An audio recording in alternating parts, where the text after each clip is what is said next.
G'day guys, and today I'm going to do a bit of a wrap up of the first week of the finals. To be brutally honest, wasn't that great except for the last game. I reckon a lot can attest to that, and being a Salty Cats fan, I can also agree there. It was the Tigers getting home by 31 points on the Thursday night, and I got 2 right out of 4 this week, just so you guys know, in case you're interested. Didn't do that well. Yeah, so that was an interesting weekend. Clarko couldn't quite get the chocolates. Everyone's sheep, including me, for giving him credit for being one of the best coaches ever. Tom Morris got whacked for that one, but yeah, it was Richmond just at their brutal best. Wet night suited the conditions for Richmond. They got so much ground ball, they were really clean, they made the most of their opportunities. Hawthorn, you got Schoenberg, one Luke Bruce missing from 10 metres out. You know you're pretty much destined to lose, it's not your night. They stayed with them for half, the Hawks, but couldn't go on with it. In Richmond, as they wear down in their very common fashion, got the job done once again for, I think, 21 in a row at the G at least, maybe 22.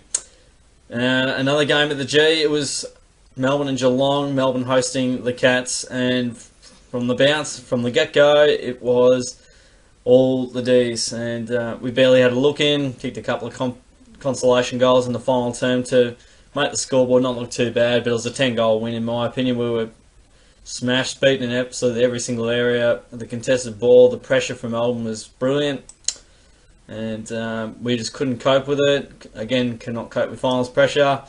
It's not a first time thing, and if you want to see me salty and discuss more of that, check out my latest review with Geelong and Melbourne. I think I'm measured but salty at the same time.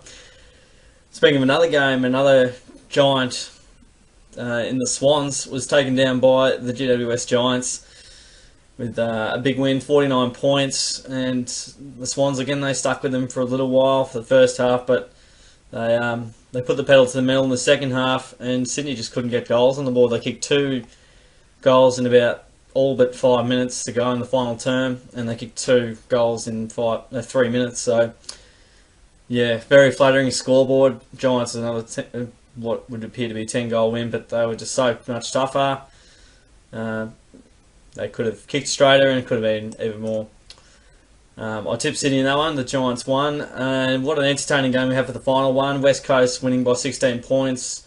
Some pretty good antics in the final term. West Coast had to pull the rubber out of the hat, kicking 5 goals in the last quarter. They're a good finishing side this year. Collingwood were very brave, they were very good. Probably didn't make the most of the opportunities. I feel like they had a lot of inside 50s. They both had the same. But I just don't reckon the Pies had as much potency inside 50 with the way they were delivering the ball. But it was a very end-to-end game, entertaining game, and it was Kennedy and Darling getting them across the line late in the game when it counted, and that's what was required, and that's what happened. So that's a bit of a look at the first week of the finals, guys. Stay tuned for the tips, which will be up pretty soon. Subscribe away and like away, that'd be great. Thanks for hanging around. I'll catch you guys all next time.